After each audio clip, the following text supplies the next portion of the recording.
안녕하세요, PS입니다.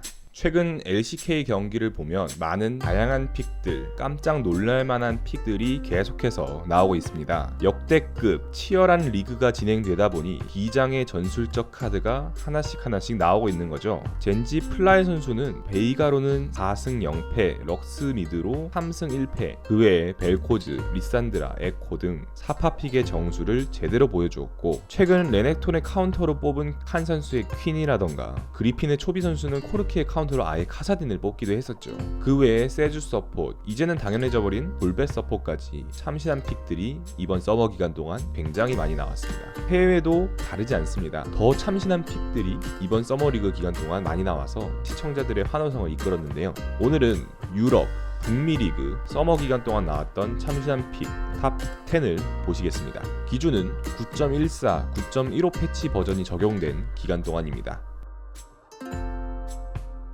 특패는 LCK에서도 나온 픽입니다. 그런데 북미, 유럽에서는 좀 더 자주 나오는 픽이기도 합니다. 9.14 패치 기준으로만 4번 나왔으며 모두 AD 특패를 사용하였습니다. 케넨, 니코, 제이스 등 LCK에서도 스플릿에 대한 중요성이 많이 강조되었죠. 시청자분들도 많이 알고 계실 텐데요.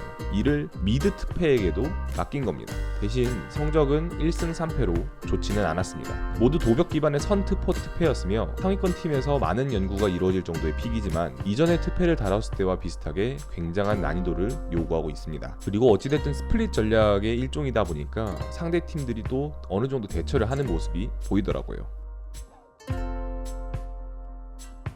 트리스타나와 코르키는 이제 깜짝 픽이 아닐 수는 있습니다. 분명 탑 코르키, 탑 트타, 미드 트타 이런 픽들을 소개해 드렸을 때 굉장히 센세이션했는데 이제는 너도 나도 연습하는 픽이 되어버렸거든요. 그나마 좀 더 특이점을 공유해 드리자면 유럽은 트리스타나 원딜을 자주 쓰기 시작했습니다. 원딜 캐릭인데 원딜로 쓰여서 깜짝 픽, 아이러니하네요. 옵틱게이밍 에로우 선수가 최근 트리스타나를 원딜로 사용하였고 무대, 고연포, 스태틱 순으로 템을 올려주었습니다. 같이 호흡을 맞춘 서포터는 브라움이었고요. 그 상대는 이즈리얼과 바드. 네, 그렇습니다. 탑 8, 8위로 소개할 친구가 여기 미리 나와버렸네요. 바로 가시죠.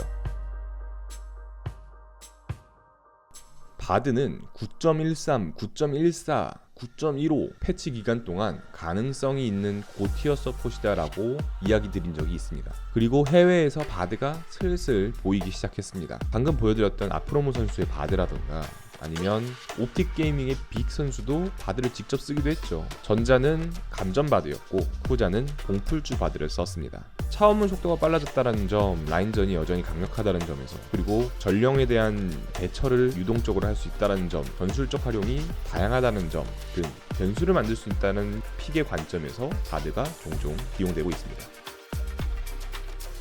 7위는 키아나입니다. 키아나는 깜짝 픽이 아니다. 근데 이제 LCK 입장에서는 북미와 유럽은 다르게 쓰고 있습니다. 우리가 주로 알고 있는 LCK에서의 키아나의 모습은 미드 AD 암살자 키아나입니다. 그런데 최근 유럽 중심으로 키아나 정글이 굉장히 많이 보이고 있습니다. 현재 솔랭에서의 키아나 정글 성적은 전세계 플래티넘 이상 유저 대상으로 승률 41%, 픽률 1%, 성적이 매우 저조합니다. 대신에 이제 전세계 마스터 티어 이상으로 범위를 좁혀보면 정글 키아나의 픽률도 2.47%로 올라오고 승률도 미드 키아나급으로 올라오죠. 즉 키아나 정글에 대한 사용법을 대부분의 유저들이 모르고 있어서 제 성능을 끌어내지 못하고 있다라고 평가할 수도 있지 않을까 생각이 듭니다. 조만간 기회가 되면 키아나에 대해서도 다시 다뤄봐야 할 수도 있겠네요.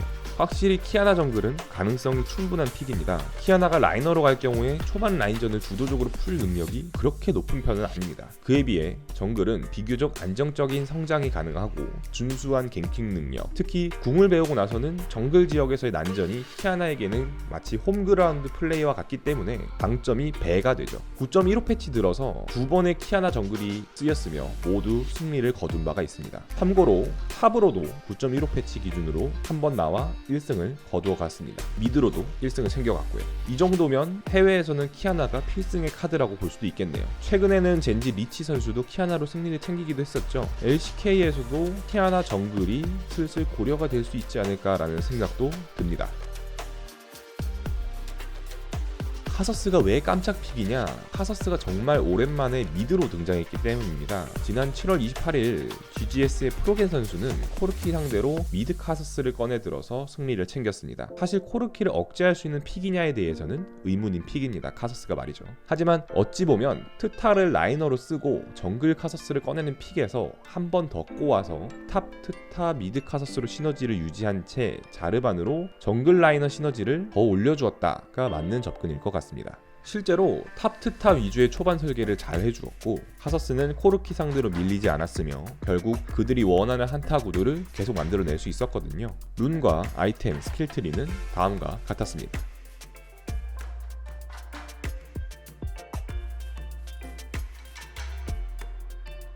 잊을만 하면 해외에 등장하는 아이번입니다. 아이번은 리메이크도 예정이 되어 있을 정도로 우리에게 잊혀진 챔프죠. 하지만 조합으로 아이번의 장점을 한층 살려낸 경기가 있었습니다. 바로 푸나틱과 샬케 간의 대결이었죠. 스왑이 가능한 카르마, 코르키, 아트록스를 뽑아놓고 심리전을 걸던 중 상대가 핫한 아칼리를 꺼내들자 푸나틱은 아이번 정글에 소나 탐켄치의 변형 카르마 탐켄치를 꺼내듭니다. 해외대에서는 아칼리가 곧잘 쓰이는 픽이기 때문에 이런 조합을 준비해온 게 아닌가라는 생각이 들고요. 딜은 코르키, 아트록스로 충분하니 이들을 2중, 3중으로 감싸는 조합을 완성하였죠. 실제로 이후에 샬케는 캐넨까지 뽑았지만 중반 이후 타이밍이 되자 상대를 무너뜨리기가 매우 힘들어졌습니다. 정말 잊을만 하면 아이번 정글 등장하는 게 개인적으로 매우 신기하네요. 4위부터는 조금 더 충격적인 픽들이 준비되어 있습니다. 먼저 4위는 탑 벨트 애니입니다. G2의 원더 선수가 꺼내들었죠. 지금 봐도 놀랍네요. G2의 공식 SNS 계정에서도 난리가 났었죠. 물론 천상계 중심으로 해외에는 애니 장인들이 좀 많습니다. 하지만 기존의 장인들이 자주 쓰던 벨트 애니와는 약간 사용법이 다릅니다. 기존에 이제 장인들이 미드 애니를 쓸 땐 감전을 들고 리볼버 마간시 타이밍부터 폭발적인 딜각을 내는 챔프로 많이들 사용했는데요. 원더 선수는 다음과 같은 세팅을 들고 왔습니다. 도벽을 들고 심지어 탑 탱커 애니도 아닌 선 루덴 이후 벨트를 썩는 애니였죠. 라인전이 강하다 보니까 카르마가 올라왔다가 뽀삐가 올라왔다가 상대가 정신이 없는 모습이었습니다. 결국 이런 와중에 애니는 5공식 게임을 캐리하면서 경기를 마쳤습니다. 소라카 자체는 그럴만해 보이죠. 그런데 이 친구가 강타를 들고 탑으로 갔습니다. 네? 정말입니다. 보이시죠? 강타를 들고 캐넨과 라인전하는 소라카의 모습.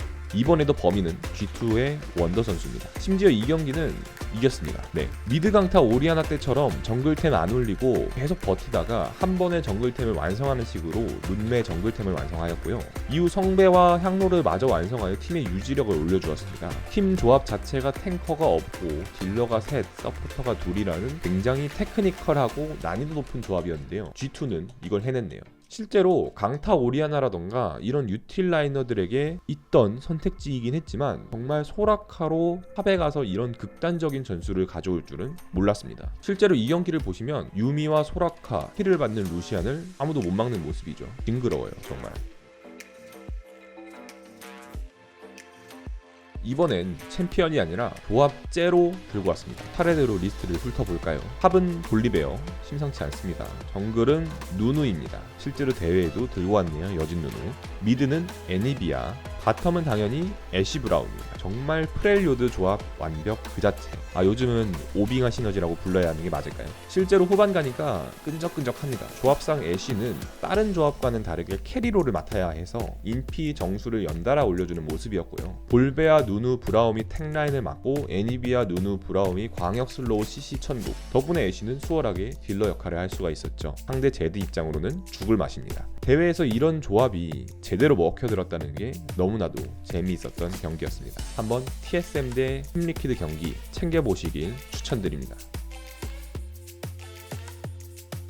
대망의 1위는 가붕이입니다. 심지어 가렌은 2번이나 등장하였죠. 그리고 이미 어느 정도 공론화가 되어 있습니다. 그래도 가렌을 1등에 올려놔야 되지 않겠습니까? 한 번은 G2의 원더 선수가 가렌을 꺼내었으나 게임 내내 맞다가 패배하였죠. 여기까지는 우리가 흔히 알던 가붕이의 모습이었는데요. 그러나 두 번째 가렌이 등장했을 때는 승리까지 쟁취했습니다. 바로 프나틱과 바이탈리티 간의 경기였죠. 바이탈리티는 이번 시즌 가렌을 2번이나 상대하였네요. 그런데 이제 가렌의 포지션이 탑이 아니라 원딜이었습니다. 그리고 역시나 초반에 가렌 패시브, 회복 메커니즘 말고요. 정말 우리가 알고 있던 그 가붕이의 모습, 고통을 많이 받았습니다. 라인전 단계에서. 하지만 이번엔 해석이 좀 독특했던 게 가렌은 사실상 탱커, 침묵 셔틀이었고 거기에 올라탄 유미가 메자이, 루덴까지 들면서 딜러 역할을 했습니다. 캣타워 가렌이라는 칭호를 얻었을 정도였죠. 실제로 유미의 딜이 상당했고 이거를 물려고 해도 유미의 힐을 받는 가렌이 워낙 단단하고 유미 궁에 가렌 침묵까지 있다 보니까 상당한 공성병기가 되어버렸습니다. 신박한 해석이었죠. 실제로 유미의 딜은 상상 초월을 하였고 게임도 승리로 연결지었습니다. 메자이 25스택은 당연하고요. 당시 가렌의 룬 빌드입니다. 실제로 솔랭에서도 가렌 유미 조합을 하는 유저들이 많이 늘어났습니다. 오늘은 해외의 참신한 픽들을 알아보는 시간이었습니다. 분명 메타의 해석이 리그마다 다르게 이루어지고 있고 과연 롤드컵 시즌에 어느 리그의 해석이 정답일지 더더욱 기대가 되네요. 시청해주신 분들 감사합니다.